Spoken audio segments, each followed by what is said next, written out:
Good evening. You're watching The Big Story with Dylan Ang. I'm Olivia Quay. Subscribe to the Straits Times channel so you never miss a single episode.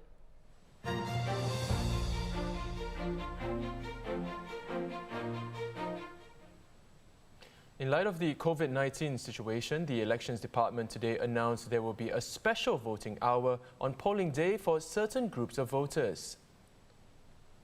Specifically, the special arrangements apply to voters who are under stay-home notices at home, voters who have a medical certificate for acute respiratory infection, and voters who have a fever of 37.5 degrees Celsius and above. These groups of voters can only vote between 7 p.m. and 8 p.m. If they show up at the polling stations before 7 p.m., they will be turned away and asked to return during the special hour. The ELD said these voting arrangements will allow voters to exercise their right to vote and at the same time minimize contact with others. COVID-19 patients and those who are under quarantine orders will not be allowed to vote. From tomorrow, party political broadcasts will air across 19 free-to-air radio and TV channels. There will be 2 time slots, 8 p.m. tomorrow and on July the 9th. The amount of airtime allocated is determined by the number of candidates fielded. The broadcast of the party fielding the least number of candidates will air first. Independents are not eligible for these broadcasts. Parties fielding fewer than 6 candidates are also not eligible. These parties are the People's Power Party, Singapore Democratic Alliance, Singapore People's Party and Red Dot United. Law and Home Affairs Minister K. Shanmugam, running in Nee Soon GRC, called his Progress Singapore Party opponents half-hearted about contesting there. No, I don't want to speculate why. PSP has come, but seems to have been very half-hearted about it. As you will recall, a week ago they were offering to trade Nee Soon for some other constituency. They seemed to be unsure and they wanted to give it up. Mr. Shanmugam pointed to what happened last week, that PSP, who had its sights on West Coast, wanted to withdraw from contesting in Nee Soon in exchange for the Reform Party not contesting the West Coast GRC. At a virtual press conference, he also acknowledged Ms. Lee Bee Wa's retirement from politics. Engineer Dr. Lee was the MP for Nee Soon South since 2011. Her replacement, Ms. Carrie Tan, said residents think she has big shoes to fill. I jokingly say it's okay because I have big feet. But I think the key thing here is I think I have a big heart for this work, and I was telling my colleagues, I think if you don't naturally love people and want to be with people and have a curiosity to know about their lives and be a part of their lives, then it's really hard to do this work, and there's no way you should choose this path as a politician. Candidates from the People's Action Party were seen at hawker centres and markets across the island this morning. At Marine Parade, the 5-member team, Mr. Muhammad Fahmi Aliman, Dr. Tan Si Ling, Mr. Edwin Tong, Mr. Sia Kian Ping and Mr. Tan Chuan Jin were campaigning at Hague Road Market and Food Centre. PAP Sembawang GRC team, consisting of Education Minister Ong Ye Kung, Mr. Vikram Nair, Dr. Lim Wee Kiek, Ms. Mariam Jafar and Ms. Poli San, were seen speaking to residents at a Sembawang coffee shop. The PAP's Aljunied team were also making their rounds at the Block 538 Bedok North Street 3 hawker centre. Speaking to reporters, Mr. Alex Yeo said they have gone the extra mile to address residents' needs, even with limited funds. Our focus is only on our residents. Yeah. And even you see our track record over the past 9 years. Even when we couldn't find any government funds to tap on, even when we don't run the town council, when the mosque and the church in Pillai came to see us and asked us to help them build sheltered laneways from the back gates to the nearest HDB block. So we couldn't tap on any government funding. We don't run the town council, so we raise funds ourselves. Workers' Party Chief Pritam Singh said the move of Deputy Prime Minister Heng Swee Keat to East Coast GRC had an element of strategic surprise on the part of the People's Action Party. He said, however, that the party will be working just as hard. It wasn't as if it was someone else, we would be fighting any less harder. One of the things about being a small party is surprise is one of those tools in your toolbox. And so I don't want to delve too much into that, but what I can say is no matter what strategy you use, if you're not prepared to work hard, if you're not prepared to invest time and energy and effort into the ground in between elections, whatever strategy you choose may not be very effective. Mr. Singh was on a walkabout this morning with the candidates contesting East Coast GRC. He added that this will be a particularly difficult election for the opposition. There is a real flight to safety instinct, and that's why we have pitched our message to voters accordingly. And you have to make your vote count. You can't rely on somebody else to cast the vote for the opposition. One of the surprises of nomination day, the Singapore Democratic Party's Paul Tambaya was in Bukit Panjang for a walkabout. He will face PAP's Mr. Liang Eng Hua, who was from the Zhenghua ward of Holland Bukit Timah GRC. I've been visiting the Zhenghua area as part of the Holland Bukit Timah group over the last few years, and it's just a strategic decision that was made by the party. Mr. Liang has also moved across from Holland Bukit Timah, so in a way you could say I followed him. The SDP team contesting Holland Bukit Timah went on a walkabout at Bukit Timah Market and Food Centre this afternoon. Meanwhile, the National Solidarity Party unveiled its party manifesto for this general election. It's calling for the upcoming GST hike to be scrapped and for retrenched workers to be allowed to make temporary withdrawals from their CPF accounts. So lots to talk about, so let's bring in Jeremy Au Yong in on this discussion. He's one of the editors leading our coverage of GE 2020. Welcome back, Jeremy. So we've been talking a lot about the matchups in places like Aljunied, East Coast and West Coast GRCs. What are some of the constituencies that we may have overlooked that could potentially be key battlegrounds? Yeah, I think you got the top three there just about right. The East and West Coast and Aljunied do look like the hotter seats this election.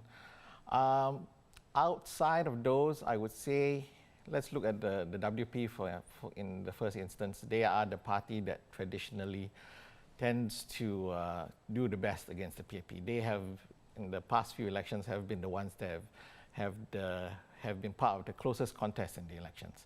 So other than Aljunied, which they are defending, I would say Sengkang GRC, the new Sengkang GRC, is one to watch. It is a new GRC that has some wards, some constituencies that previously the WP were popular in, like Punggol East, which the WP did win in one by-election.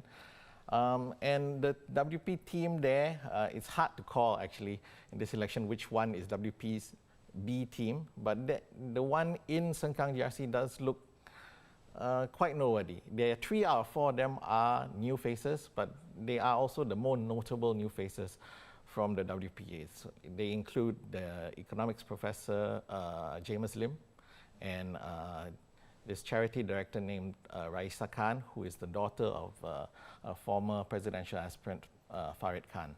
So Sengkang GRC looks interesting to me.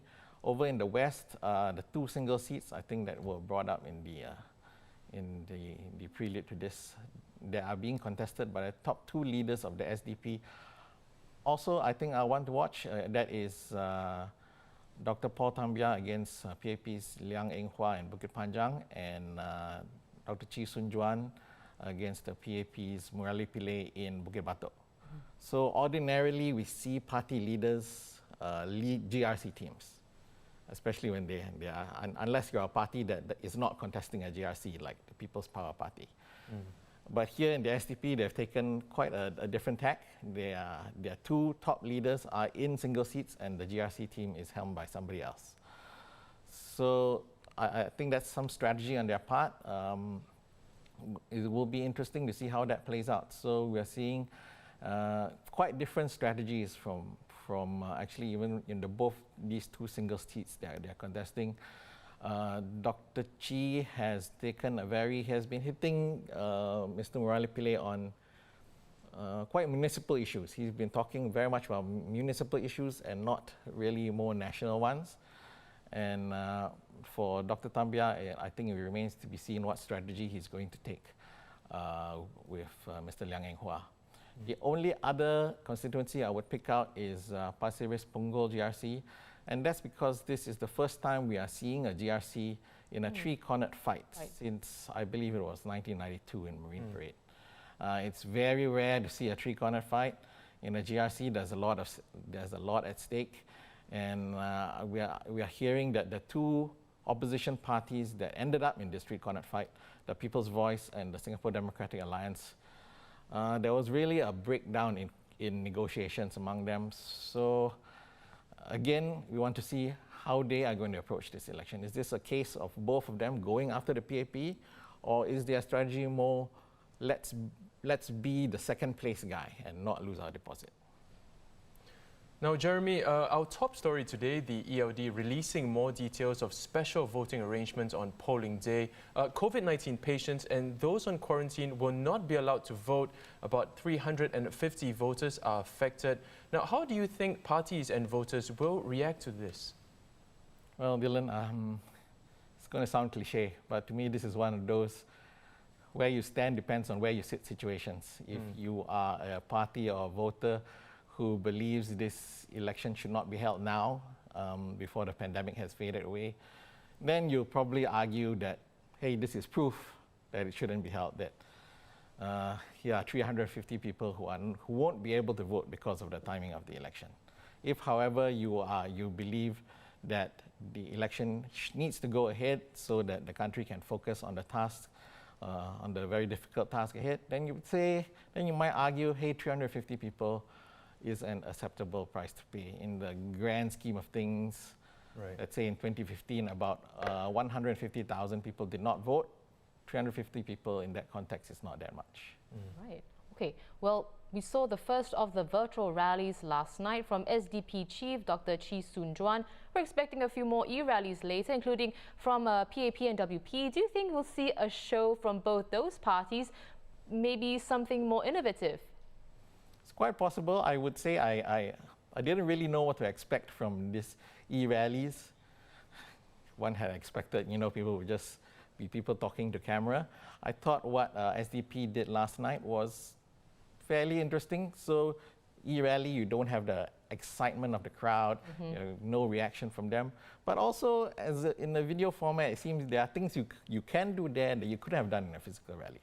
So what SDP did, like Dr. Chee was almost delivering a university lecture or a TED Talk, because they put a screen behind him, and so there were slides.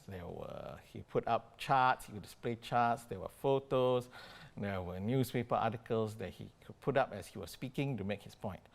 And then there was soundtrack. Towards the end of the speech, they played this inspirational backing track to give some atmosphere to his speech. I thought overall it went quite well, and it was not something I was expecting.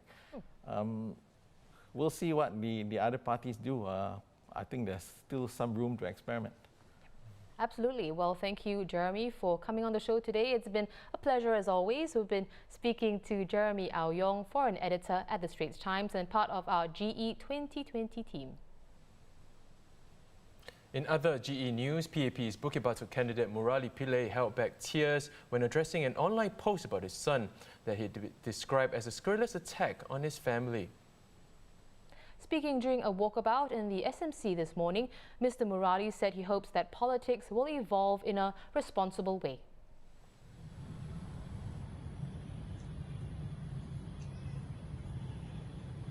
I would say this. Maybe people of my generation have some thick skin.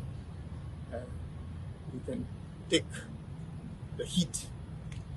But I do hope that we will evolve politics in a responsible way. Because we must make sure that we continue to attract people who are dedicated to serve Singaporeans. Meanwhile, PAP new face Dr. Tan See Ling responded to an online claim that he holds a large number of directorships and so would not have time to serve Marine Parade GRC residents as an MP. In a Facebook post, Dr. Tan clarified that the directorships were the result of his position as the group CEO and MD of IHH Healthcare. As of December 31st last year, he's retired from the company. This means all his directorships of active companies related to the group also stopped on December 31st. Dr. Tan also confirmed that he currently still holds 4 directorships, with the one for Sabana Jurong being a paid role. Dr. Tang Jing Bao also took to Facebook, saying that Progress Singapore Party posters in Choa Chu Kang GRC were torn down last night. He called for everyone to remain calm and respectful, even as the campaign heats up, adding that a police report has been made. Well, the Straits Times GE 2020 microsite will keep you updated throughout the day. Go to this link for our GE live blog as well. With campaigning officially underway, candidates from 4 political parties will be speaking tonight in a debate series from 8 p.m. The parties in tonight's debate are the People's Action Party, Workers' Party, Progress Singapore Party and Singapore Democratic Party.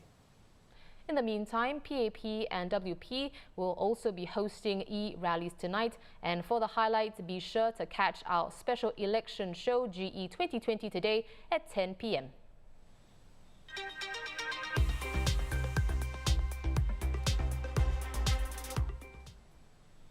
Here's an update on the COVID-19 situation here. 215 new cases were confirmed today, taking Singapore's total to over 44,000.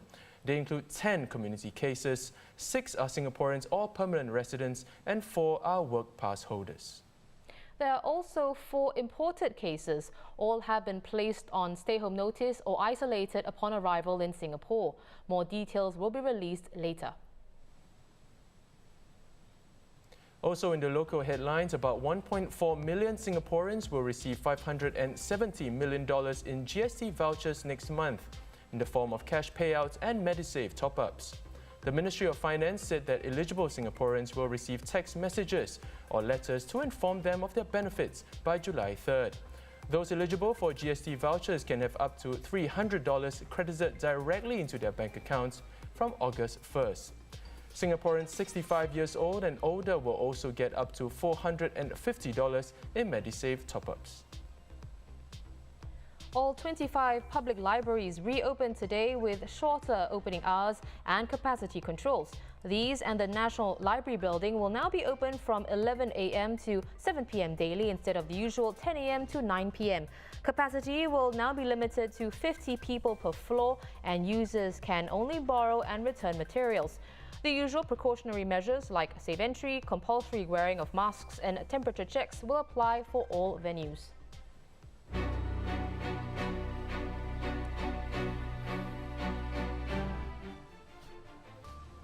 Let's take a look at the global headlines. As Hong Kong marks 23 years since British rule ended, leader Carrie Lam declared the city will turn a corner with a new national security law in place.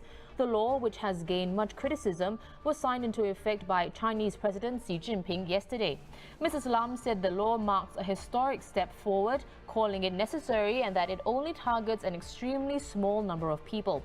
Those opposing the law say it erodes freedoms promised in the handover, and democratic lawmakers have called it the death knell for the one country, two systems that allowed Hong Kong a high degree of autonomy.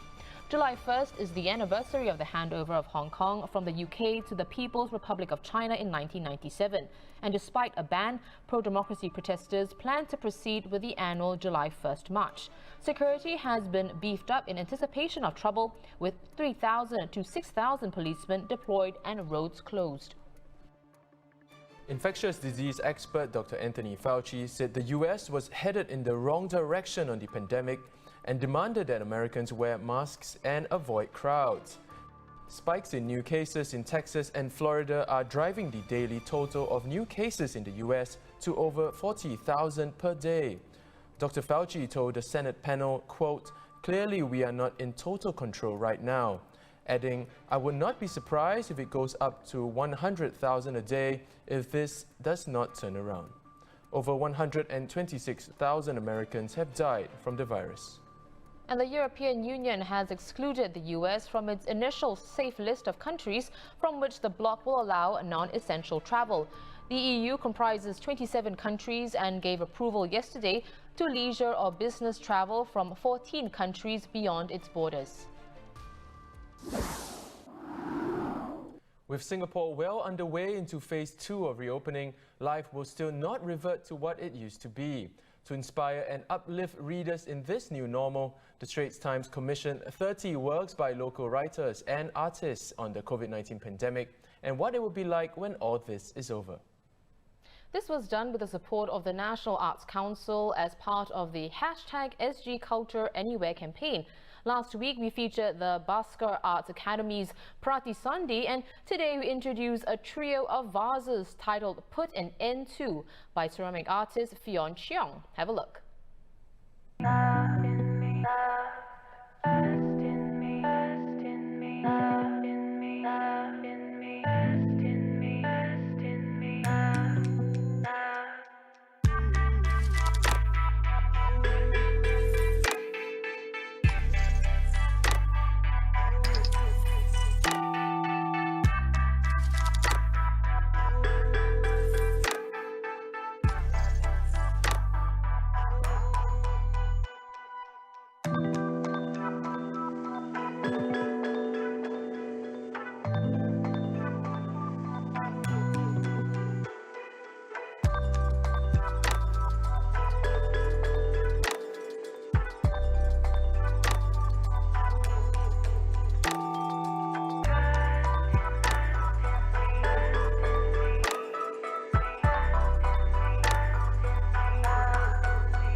The 3 pots are populated with quirky faces, bulging eyes, pert nose and pursed lips, which Ms Cheong says are meant to reflect the volatility of emotions felt during the COVID-19 pandemic.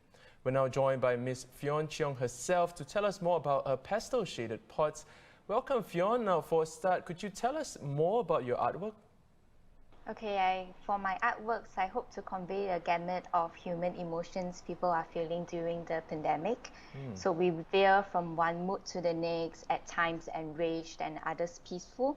So this volatility actually gives rise to a certain beauty of impermanence. So at each emotion is fleeting and cannot be locked down for too long. So clay, to me, is the perfect material to express this fluidity. So the medium of clay also captures this aspect, shifting from a wet to a dry medium, at first malleable, then hardening into a solid structure. Yeah.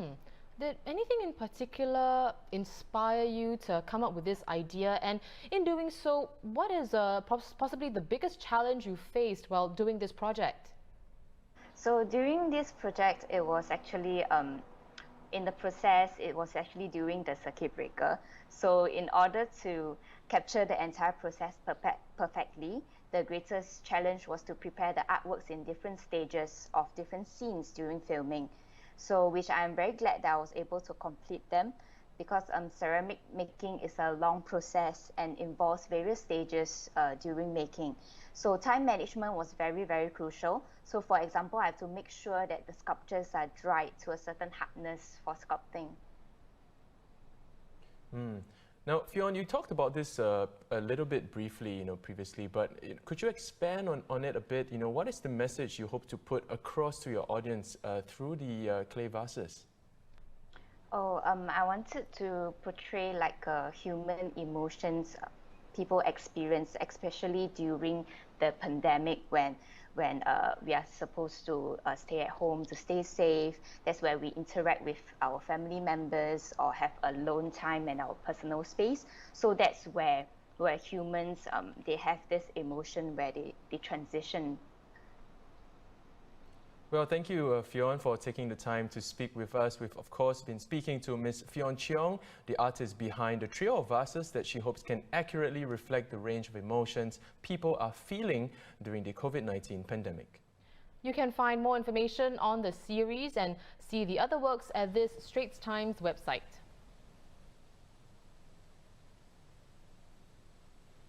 Hey, before we go, a reminder to bookmark our GE 2020 microsite to follow our live blog and get all the latest election news. Now, there's a political debate tonight from 8 p.m. The parties in this debate are the People's Action Party, Workers' Party, Progress Singapore Party and Singapore Democratic Party. For the highlights, catch our special election show GE 2020 today at 10 p.m. with Haryanto Demand and Michelle Martin. I'm Dylan Ang with Olivia Quay. Join us tomorrow for more stories on The Big Story.